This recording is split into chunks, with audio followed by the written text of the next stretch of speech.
Numbers are thrown out all the time. Are they proof of some truth or just fluff that bluffs us? These statistics need some serious looking into. I'm Brendan Fernandez, and that's what I'll do. Because some numbers are just worth figuring out. On this episode of It Figures, the lowdown on one of Singaporeans' biggest hang-ups, the congestion on our trains. The Travel Early, Travel Free initiative was launched to ease congestion woes. What kind of results did it yield? And if you think that Singapore's trains are already packed, find out how many more passengers they can actually carry.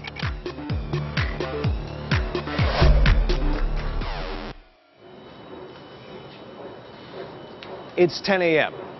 Every day, 6 out of 10 people in Singapore take public transport to get where they're going. And chances are, they think it's too crowded. Doors are closing. In a straw poll conducted early in 2013 by a local paper, congestion was ranked as the #1 complaint among public transport users in Singapore. So why is our public transport so packed, especially our trains? Is it just because we now have more people in Singapore? Doors are closing. From 2000 to 2012, Singapore's population increased by 32.65%. But in the same 12 years, the number of people taking the train every day grew by 153%. There's a series of possible answers. We had another MRT line, of course, so the Circle Line, and the North East Line was fairly new at the beginning of that period. So new MRT lines, of course, attract more passengers. New MRT lines then also add passengers to the old MRT lines. The additional lines might have made the entire system more usable, and that's why more people are using it. I see. That's right. Every single day, over 2 million of us take the train. That's more people than in the entire country of Bahrain. But the ridership is not evenly distributed throughout the day. The trains are most crowded between 8 and 9:30 in the morning, and between 5:30 and 7:30 in the evening, the so-called peak hours. Singapore's Land Transport Authority, or LTA, now has a plan to relieve the tight squeeze on our trains, at least in the mornings. In June 2013, the LTA rolled out a scheme that would make travel on the MRT before 7:45 a.m. free. So here's the MRT map. If you exit one of these 16 stations in the city area before 7:45 a.m., your trip is free. Even if you're a little late, there's still something in it for you. Between 7:45 and 8 a.m., you get up to 50 cents off the cost of your ride if you exit the same 16 stations. Why these 16 stations? Because the city-bound stretches of the MRT are the most crowded in the morning. In May 2013, before free travel was introduced, this was the number of people exiting these 16 stations. Before 7:45 a.m., 23,500 commuters. From 7:45 to 8 a.m., 12,500 commuters. And from 8 to 9 a.m., what we call the peak hour, 96,000.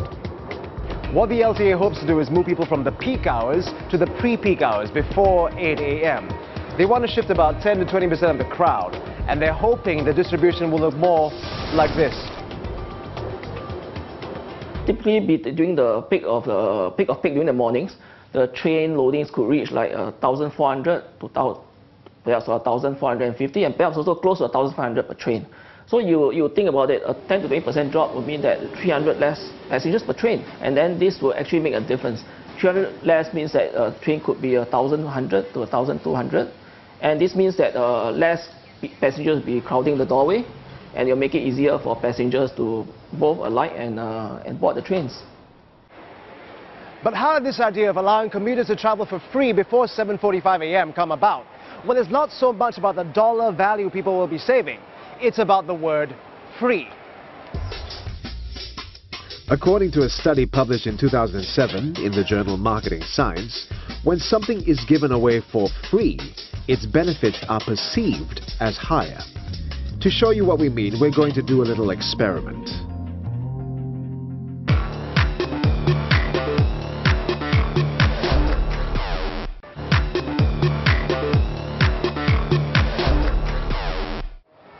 So the people of Toa Payoh Hub are going to help us out with this experiment.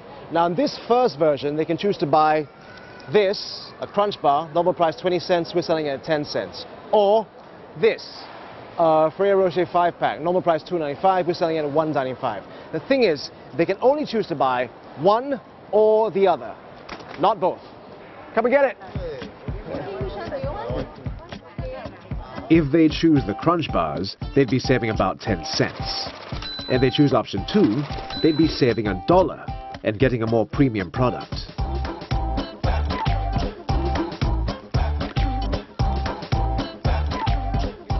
At the end of the experiment, 74% of the people chose the Ferrero Rocher, while 26% picked the Crunch Bars.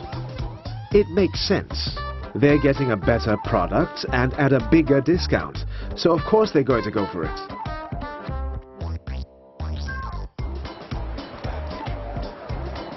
But watch what happens when you drop the price of the Rocher to $1.85 and give the Crunch Bars away for free. Now remember, the Crunch Bars were originally 10 cents a piece, and this was $1.95 each. Come and get them.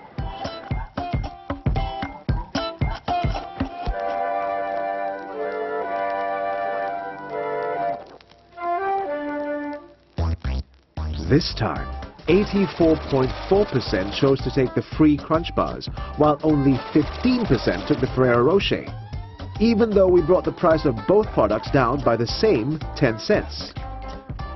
So the net benefits of both products didn't change from the first scenario to the second.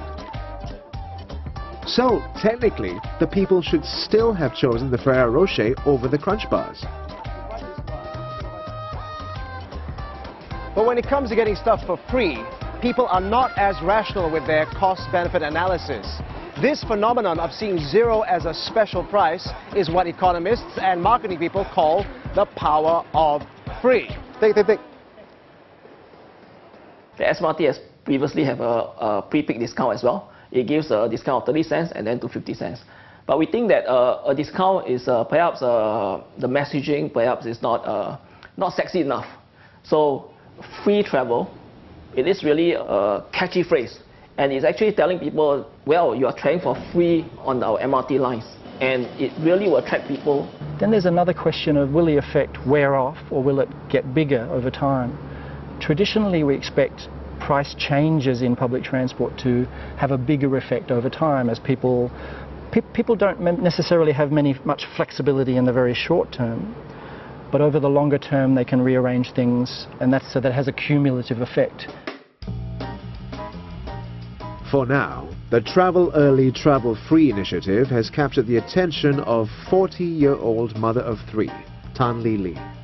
The trip from her home in Sengkang to her office near Raffles Place MRT used to cost $1.68. Since she works 5 days a week, she will save about $439 a year if she travels before 7:45 a.m. in the morning. Mrs. Tan has to wake up 15 minutes earlier to take advantage of the free travel initiative. Hi, good morning. Hi. Hi, my name is Brendan. Hi, nice to meet you. Hi, my name is Lily. Hi, hello. And Hi, my daughter, what's your name? Charles. Charles, you are? Kamel. Hi, hello. Hello, how are you? What a nice shirt you have on. Okay, shall we go? Okay. Okay. Mrs. Tan's morning routine now includes walking her kids to school before heading to work. We're here at Charles and Camille's school at about 7 a.m. But lessons only start at about 7:20 a.m. The kids spend this extra time reading. Okay. Bye, Charles. Nice to meet you. Take care. Have a good day. Bye-bye. Okay, so after that, where would you? Okay, I will go by this way. Okay. Walk to the MRT. Okay. Right. Mrs. Tan reaches her office by 7:50 a.m. But she only starts work at 8:30 a.m. So her workday has actually become longer. which would be the reality for most people choosing to travel earlier for free. In a recent survey of 100 organizations carried out by the Land Transport Authority, half of the companies did not offer any form of flexi work arrangement. This is something the government hopes will change. But the data from the first 3 weeks of the trial shows that, at least for now, the long hours are a sacrifice commuters are willing to make. So what do the numbers look like 3 weeks into the trial? Earlier we showed you this. In May 2013, before free early morning travel was introduced, 23,500 commuters were exiting these 16 stations on average every day before 7:45 a.m. Now, the first week of the trial coincided with the school holidays, so the data from that week is not representative. Let's skip ahead to the first 2 weeks of July, when school was back in session. In the second and third week of the trial, an average of 30,500 per day took up the offer of free travel and exited the 16 stations before 7:45 a.m. This is a 32.6% increase without seasonal adjustments. between 7:45 and 8 a.m., commuters paid 50 cents less for their fare. In July, 13,500 commuters traveled daily in that time bracket, as opposed to 12,500 before the scheme. That's an 8% increase in the number of people exiting those 16 stations. So it seems people think even a 50-cent discount is worth getting less sleep. Was there a drop in the number of peak hour commuters? In the peak period between 8 and 9 a.m., there was a 2.6% decrease in the number of commuters.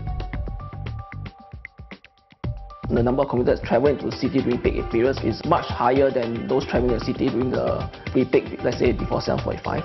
So in absolute numbers, the same number of commuters were to shift from the peak to the pre-peak, it will mean a smaller drop in percentage terms during the morning peak compared to the pre-peak. The pre-peak, because of a lower base, the percentage increase will seem higher. Having said that, although there's an increase in the exits at the 16 city stations during the pre-peak, we also want to find out where these people came from. Are they all from the morning peak that shift to travel earlier now? Or is it because the free travel is the power of free that it definitely you attract other commuters? Those that previously may be taking bus may have switched to trains, or those that may be driving, hopefully, they may have gotten a lift to train stations and avail themselves of free travel. We've been talking about how there are too many people on our trains. But what if we told you that, technically, our trains can carry even more?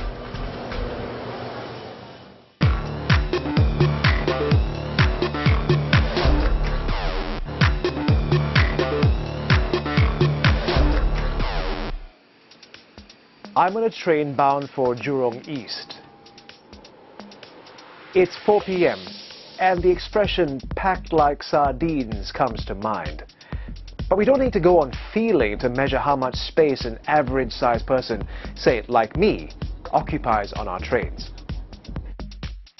A typical SMRT train measures 138 meters in length and 3.2 meters in width. This works out to a surface area of 441.6 square meters, or about a third of an Olympic-sized swimming pool.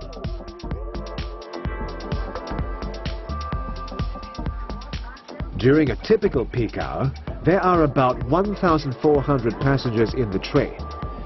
This means that a single passenger occupies a space of 0.31 square meters.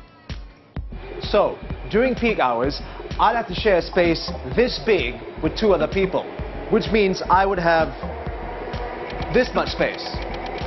Doesn't feel like much, does it? According to the Land Transport Authority, or LTA, our trains can actually carry more than 1,400 passengers. They can carry up to 1,600 passengers. What this means is I should technically be able to share the same amount of space with 4 other people, which means I would only have this much space. So, if the trains can carry more passengers than they currently hold, why do we complain about congestion? We know from the experience of other cities that people can put up with some fairly horrendous levels of crowding. Now, we don't want that. An economist would ask, prove it to me that you don't want that. How much more are you willing to pay for your ticket, for example, in order to avoid that kind of level of crowding? So if we said, okay, we will be forced to have a peak period surcharge in those most crowded trains in order to avoid that crowding, would the complaining about that peak period surcharge be more than the complaining about the crowding that you would get otherwise? And the economists would say, let's not relieve the crowding until people are willing to pay to relieve the crowding. But everybody hates economists, of course, and they're the hard-nosed, tough guys who will say these things. So what is it like in other countries? In peak hour Singapore, I'd have to share this space with 2 other people. In London, 3 others.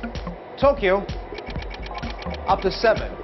And in Mumbai or Moscow, 8. I'd be left with a space this small. Why not just wait till people get used to it? So of course, Singapore aspires to having excellent public transport that is comfortable and attractive even to people who have a car or can afford a car, and that's our policy goal here in Singapore. So to be consistent with that, of course, we're not going to let the crowding get to horrendous levels that are going to cause public transport to have a bad reputation and not be a choice mode. So the fact that you could let it get to that point, and it might even be economically rational to do that, doesn't mean we should do that. The early morning travel scheme has only been around for just over a month in Singapore. How successful will it be? Perhaps Singapore can take a few pointers from what happened when a similar scheme was implemented in Melbourne, Australia in 2008. The state government attempted to ease congestion on Melbourne trains by making travel before 7 a.m. free.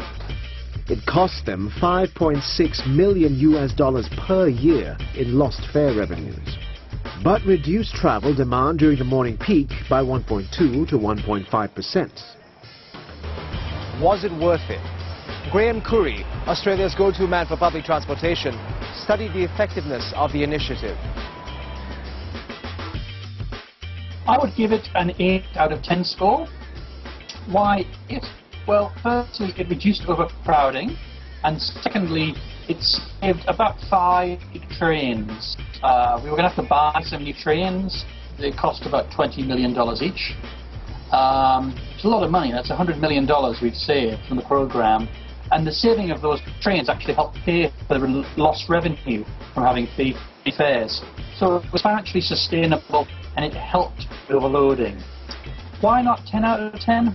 They started at 7 o'clock in Melbourne, and they made a certain amount of shift. If they'd gone a bit later, they would have got more passengers and had a bigger shift, but that would have cost more money in lost revenue. In Singapore, in the first 3 weeks of the trial, the peak hour load was reduced by 2.6% without seasonal adjustments. A far bigger effect than in Melbourne. But is there a chance that the attraction to free travel will peter out? Quite the opposite. And what we found was a very clear effect where it took a while for people to adjust their schedules. And this had the effect of actually increasing the share of people that did the time shift. 7% is very good. It's better than Melbourne. I would expect the peak reduction, seasonal adjusted, to increase slightly, and maybe to level out, maybe 9%, 10%-ish, in which case you've had a very good effect. Of course, we want it all, of course, but to those hard-nosed economists and finance people, of course, they'll say, well, prove it to us that you value comfort. We're offering you a little bit of money to move, and if not many of you change your behaviour, you're telling us that you don't value that comfort by 50 cents or $1 or whatever it is, and you're telling us you valued being in those crowded trains at that time for your destination more than the comfort. Okay. So what people say they want and what they then demonstrate that they want by their behaviour are sometimes two different things. One thing that hasn't come up in the discussion about congestion woes in public transport? Using congestion pricing, which means imposing a levy on peak hour travel to discourage demand. VAT, the Electronic Road Pricing or ERP system, was introduced in 1998 to keep traffic flowing smoothly on roads that tended to be jam-packed. It reduced peak hour traffic on these roads by as much as 60%. We have no plans for a so-called surcharge to disincentivize commuters from traveling during the morning peak, because what we understand is that some commuters definitely have to travel the morning peak. Politically, it would be difficult. Even more so if we did it with public transport, it would be very unpopular.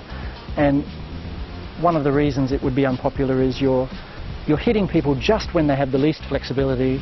You're making them pay more. You're making the people who have the least flexibility and have the most uncomfortable ride, you're making them pay more. People feel as though that's unfair, right? Usually we pay a premium price for premium service. When it comes to congestion pricing, it's the opposite. You pay more just when it's most crowded. The Singapore government has a few more cards up its sleeve to help ease rush hour woes. It's doubling the rail network, growing our train fleet by over 150%, and increasing the frequency of trains during the peak hours. So, the one-year-long experiment in free early morning travel is the most recent initiative. And while 3 weeks is just too early to tell if the offer of a free ride is actually causing people to change their travel patterns, there has been a drop in the number of people exiting the 16 city area stations during peak hours. Now, if I were a glass half full kind of person, I think I would take this as cause for optimism.